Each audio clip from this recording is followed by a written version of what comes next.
In the wake of the ongoing trade war with the US and threats to Canadian sovereignty, we spent the better part of the year talking about what it means to be Canadian and how to support our country. For some people, that means checking labels at the grocery store to see if what you're buying is made in Canada. For others, it means less travel to the US. But as the Globe's film and deputy arts editor, Barry Hertz, argues, we're falling short when it comes to supporting our arts and culture. Like the books, the movies, the music that help us define who we are. What are we if not our culture? Otherwise, we're just protecting arbitrary geographical boundaries, are we not? So today, Barry joins us to talk about why now is such a crucial point for supporting Canada's cultural institutions, what the government should be doing, and what we could lose if we blow this generational opportunity to strengthen Canadian culture.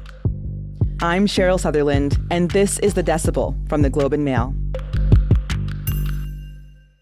Hi, Barry. Thanks so much for joining us today. Thank you very much for having me. So, Barry, to start, do you think there's an example of a truly iconic Canadian movie or TV show that kind of helps us define ourselves as Canadians? I don't. And I think that's kind of the point of Canadian culture, is that we are such a diverse people with diverse backgrounds in geography and economic circumstances and history, that there is not one real show that could define us the way that perhaps in America there is. I'll give you the example that kind of just immediately comes into my head, which is the Law and Order franchise. Interesting. I mean, that's been around for generations. And I feel it really is kind of trying to be emblematic of a lot of American ideals about justice and safety and security and vigilance. And it pulls from, examples that happen in real life. Basically. Exactly. It is ripped from the headlines. Yeah. It is ripped from the stories of America. And it has been immensely popular, as we've seen. And I think also it has kind of had the backwards effect, because if you were like me growing up as a middle schooler, high schooler, you were watching reruns of this on A&E ad nauseum in the afternoons after school. And it really informed, or rather warped, my view of what the Canadian justice system is supposed to look like. I'm with you with that. I remember thinking some of the things in the legal system are different, and definitely that's because of Law and Order. Exactly. Like, we don't have Miranda rights here. Our judges are not allowed to dress so casually as they are in the United States, nor are our lawyers. Anyway, so that's always been kind of the funny thing. And of course now, in a kind of semi-ironic twist, one of the most popular Canadian television shows on the air is Law and Order Criminal Intent Toronto, which, is probably one of the most watched programs, got the most awards at the Canadian Screen Awards the other year. And yet it is pulling from the American system. And we are, of course, in a time when we're mulling over Canadian sovereignty. So can you help us understand, why is it important that our cultural industries are a part of this conversation? Like, why does it matter that culture be a part of Canadian sovereignty? Well, I mean, what are we talking about when we talk about Canadian sovereignty? We're talking about protecting, defending, bolstering, empowering a people of Canadians. And what are we if not our culture? What speaks to one another than the stories that we tell one another and the ones that we listen to? Otherwise, we're just protecting arbitrary geographical boundaries, are we not? So I think it goes to the sense of the core identity of what it means to be Canadian. And that is really the dreams that we have, the stories that we have, the lives that we live, and the ones that we inform one another about, so that we know more about each other, know more about our neighbor, and thus we care more about each other. And we want to protect each other, and we want to fight to protect each other. And if we're not doing that, if we're not fighting for that, what are we fighting for? Okay, so when we talk about cultural industries here in Canada, what exactly are we talking about? I mean, we're talking about everything that a Canadian on an average day or week or month would consume in their so-called leisure hours. Music, film, television, literature, theater, visual art, anything that kind of gives us a brief glimpse of joy or sparks our imagination or acts as a diversion from all these other many stressors in our lives. That's what culture is about. And that informs, I think, every fiber of our being, more or less. What do we have in Canada right now that bolsters this industry? I mean, we have a lot of government support. And that is because we have this big, huge neighbor to the south of us with a huge free market machine and all the kind of market capital in the world. And we share a language, more or less. And that's what we're facing. So a lot of, developed nations around the world recognize that culture is something to be supported from within and needs the resources and funding of the public sector. So very much like the UK, Australia, France, South Korea, so many places. Culture is a priority that is put in the budget and that is supported and grown over time so that people can see the culture within their own country, reflect on it, support it, and then export it to the rest of the world. It's both something of an economic strength at home, a cultural strength at home, and a soft power measure outside. And the Trudeau administration also introduced a bill that would support the TV and film industries. That's Bill C11, which is the Online Streaming Act. That's right. So Bill C11, the Online Streaming Act, is in its own kind of backwards way, I feel very emblematic of the whole elbows up era and sentiment before the elbows up era was even a thing. Because this is basically a piece of legislation that says, okay, all the foreign owned streaming giants that have come into Canada and, made tons of money off subscriber revenue, your Netflixes, Paramount Plus, Disney Plus, Amazon's Prime Video, you are going to have to abide by basically the rules that the rest of the Canadian broadcast system has had to abide by for decades, which is you kick a portion of your revenue back into the Canadian production system so that Canadian productions continue to get funded. Bell, Rogers, Corus, any Canadian broadcaster has had to do this under the old kind of Streaming Act. But the U.S. streamers who have come in, they were new technology. The legislation hadn't been adapted. So they were had free run to gobble up subscriber revenue in Canada, viewership, take eyeballs away, and basically not participate in the actual development of Canadian culture and the financial revenues that need to flow to those creators who need that kind of support because we are working in such stark opposition to the Hollywood machine. Right. What is the state of the arts in Canada right now? You talked about the need for government funding and, this Bill C11 Act, but how are the arts doing? Very badly, I would say. Against all of these challenges that I'll get into in a moment, artists are still creating, right? And that's what artists do, the perseverance, the desire to tell their stories, the desire to build these worlds in the face of these severe roadblocks. That's incredible. And they're still doing that, but they're having a heck of a hard time doing it because let's start with C11. C11 is very much on the ropes in a sense. I'm glad you brought that up. That's right. The Hollywood studios have filed an appeal after the CRTC kind of instituted these measures that you have to give X% of revenue to support Canadian media production. And that's currently working its way through the courts. And Vicky Atreides, who is the chair of the CRTC, said when questioned, if this appeal succeeds, what happens to C11? Well, it might be revised. And this is something that has been in the works for so many years. And so many people were counting on seeing the end road to this, that to hear those words and to picture that reality just sets everything back so far. So that's one thing. The other thing is public funding for the arts is slowly eroding. And we have seen promises made and promises broken. Justin Trudeau, for 2021 election, said he was going to permanently increase the budget of Telefilm, which is the federal arts agency which funds so many Canadian films. That hasn't happened. Mark Carney was on the campaign trail saying he would make sure CBC was basically a force to be reckoned with, and pointed out very correctly that in terms of per capita funding from the taxpayer, the CBC is funded about 40% less than similar measures in the UK, in France, in other developed countries.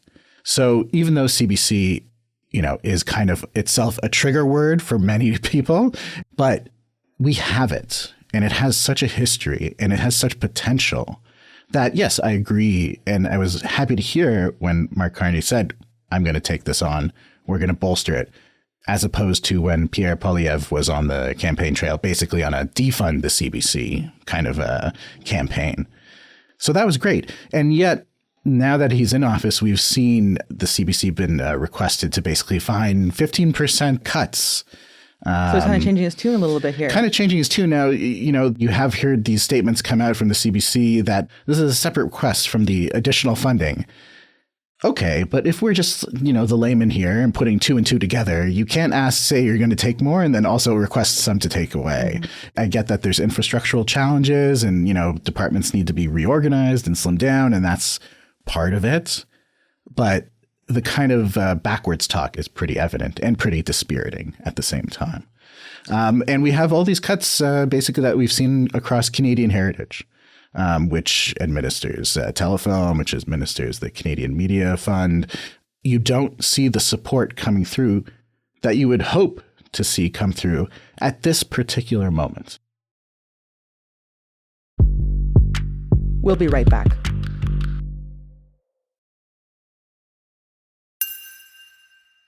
How has Trump's trade war affected the sector?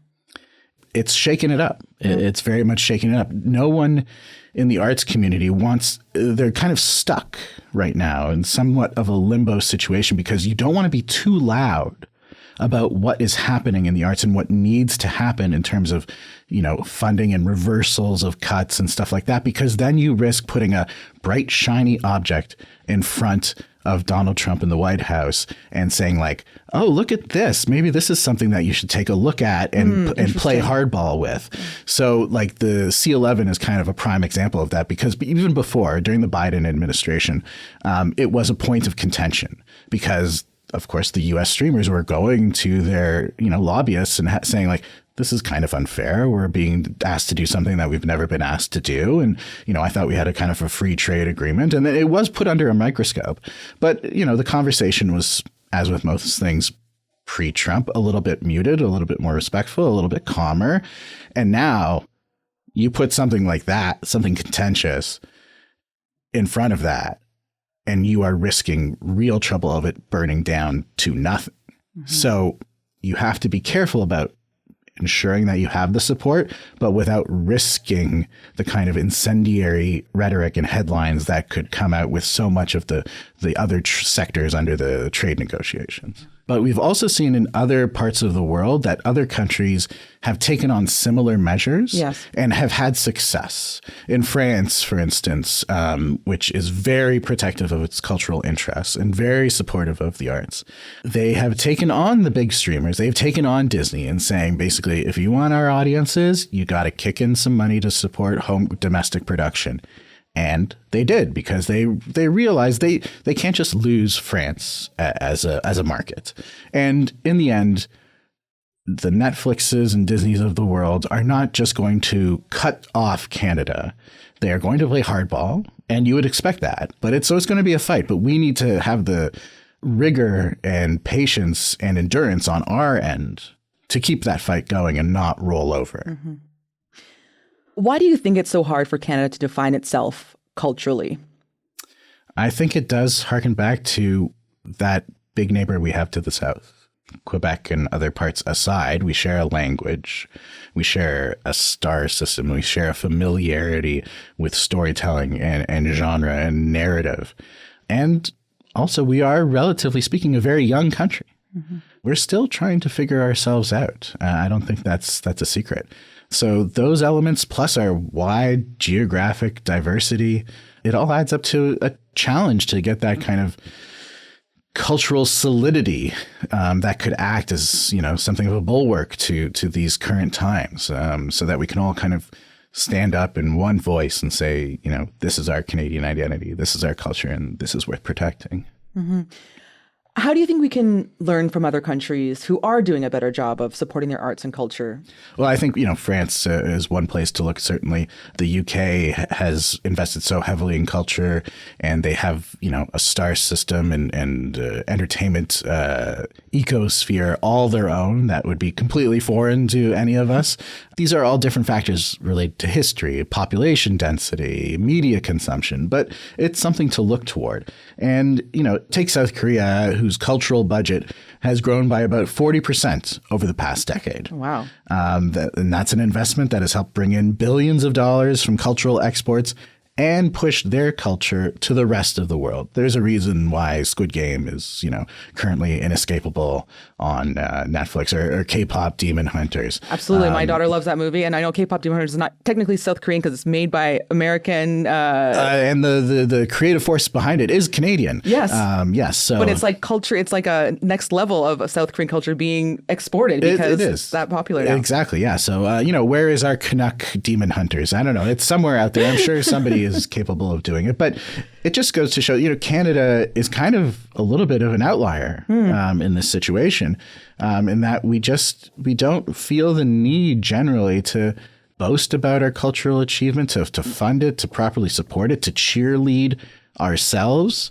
It is so often the case when, you ask somebody, oh, what's the last great Canadian film you saw? And they're like, Canadian? I don't watch Canadian. What are you talking about? Like SCTV? I was like, no, like if you just, we have a big marketing problem too, but that is related to funding. We just don't have the money. Yeah. And it's not being given. What about Quebec, though? Because Quebec, I think, is a bit of a different case. Right. Yeah. I mean, Quebec is an entirely different case. And, as my colleague Andrew G. pointed out, is that they've been able to do something that the rest of English language Canada has not, which is create a star system of their own, create that entertainment ecosystem, because they want to protect their culture. They want to protect their language, and they want to protect their diversity within the kind of Quebec space. And that's commendable. And it hasn't been easy for them either. I mean, they've suffered through a lot of governments that did not care about that. It's interesting you say they wanted to protect, and it's like that's like you kind of had to have that, right? The want to protect, the want to have that identity protected, to have this industry grow and stay healthy. Exactly. So that's why I think it is kind of like a little bit of a mentality problem. We each need to take it upon ourselves to think about what we value. Yeah. As being Canadians, and what we value in our day-to-day lives, and what makes us feel fulfilled and energized and enlightened and educated, and break that down. Where does that come from? Ideally, where should it come from more? And I think once we all take the kind of time to do that, which I know is a big ask in today's very busy world, but I think we'll come to a similar answer. I think it's also fair to say that, when there is a Canadian movie that does really well, there's a lot of pride there, right? Oh, totally. I mean, there's nothing a Canadian likes Canadian more, artist. than seeing somebody on the world stage and say, "Oh, they're Canadian." Yeah. We know every Canadian. We know every Canadian, every famous Canadian. Yeah, we'll tell you. Exactly. It's exactly that. And it's funny to look at, but it's also like a little sad that we only celebrate and highlight once they've left Canada and gotten the validation of the world stage. Let's talk about money here. How much does the arts contribute to our economy? I mean, this is no small amount. I mean, we're talking up, $63 billion plus in GDP, 600,000 workers. Yeah. So it is so easy to think of, oh, the arts, it's kind of a piffly little thing over there in the corner, nothing compared to the giants of the automotive sector, or aerospace, or agriculture. And yeah, true, relatively speaking, but it's not nothing either. It's far from nothing. And if that were to disappear or erode at kind of the current state that it is eroding, it's going to be very harmful to the national fabric. Of course, the term elbows up. We've been hearing a lot about elbows up when it comes to Mark Carney. But when it comes to arts and culture, how do you think he should be protecting Canada's cultural interest, raising his elbows for the arts and culture? I mean, he could probably look for a new catchphrase, frankly. I think we're just about hitting the peak of that. It's enough of elbows up. Yeah, huh? enough of elbows up. But I think he just needs to put the money where his mouth is. He loves getting on the stage and talking the commendable things that artists do and the importance of storytelling and the importance of the CBC and a national broadcaster and a national voice. Okay, well, then budget accordingly. That's really, I think, where he has to start. We don't want the government necessarily like meddling in what should be made and what shouldn't be made and stuff like that. But I think it just needs to show that this is an important part of our cultural identity. This is an important part of our fabric, and let's treat it as such. Budget's coming up soon, so we'll see if the arts is part of it. We will see if the arts is part of it, and hopefully that budget, stays for a little bit, and we're not thrown into another election where the arts community is put on tenterhooks once more. Yeah. So what you've laid out here, Barry, is not a rosy picture for the arts sector in this moment, but are there any signs of hope you're seeing at this point? The hope is that the artists are still there. They're still making their work. They're still creating in the face of everyone basically saying, why are you doing this? And stop doing this, and you're not going to make a living at it. And, the road ahead is apocalyptic. We're still seeing Canadian theatrical productions like Come From Away, probably one of the most Canadian stories you could possibly tell on a stage that is currently, having a moment on tour in the United States. We have movies like Nirvana, the band, the show, the movie, which just knocked down, destroyed Austin South by Southwest Festival earlier this year before playing through the rafters at the Toronto Festival and then going on to other regional festivals in the U.S. with great acclaim. We have so many musicians top-lining the charts and the radio play, not just Drake.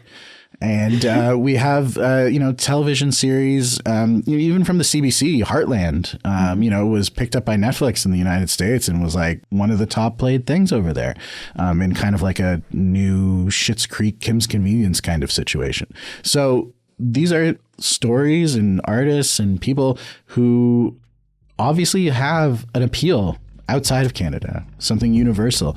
And we should be able to support these people and support those who are following in their footsteps as well. Barry, always great to have you on the show. Thank you so much. Oh, thank you. That was Barry Hertz, the Globe's film and deputy arts editor. That's it for today. I'm Cheryl Sutherland. Our producers are Madeline White, Michal Stein, and Ali Graham. David Crosby edits the show. Adrian Chung is our senior producer, and Angela Pacenza is our executive editor. Thanks so much for listening, and I'll talk to you soon.